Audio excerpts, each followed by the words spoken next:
लाडकी बहीण योजनेवरून उद्धव ठाकरेंचा सरकारवर घणाघात. जनतेच्या पैशांवर फुकट खाऊ म्हणतात मीच तुझा भाऊ. उद्धव ठाकरेंची मुख्यमंत्री आणि दोन्ही उपमुख्यमंत्र्यांवर जोरदार टीका. आमचं सरकार आणा, जुनी पेन्शन योजना लागू करू, उद्धव ठाकरेंचं शिर्डीत आश्वासन.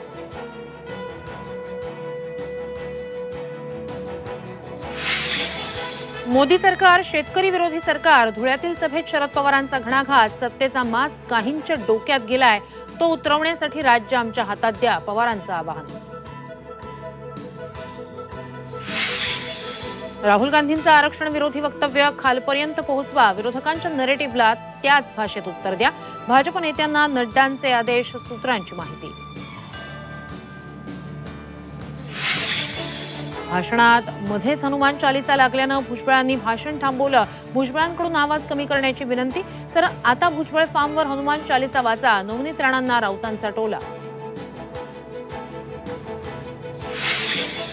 लोकसभा निवडणुकीत विरोधी पक्षाकडून पंतप्रधान पदाची ऑफर होती. मंत्री नितीन गडकरींचा गौप्यस्फोट, मात्र ऑफर फेटाळल्याचंही केलं स्पष्ट.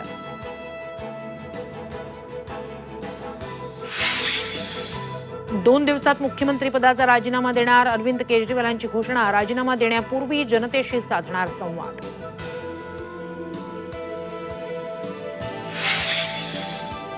धनगर आरक्षणासाठी पंढरपुरात सुरू असलेल्या उपोषणाचा 7वा दिवस. शिष्टमंडळ आज घेणार मुख्यमंत्र्यांची भेट. चर्चेत तोडगा न निघाल्यास उद्यापासून तीव्र आंदोलनाचा इशारा.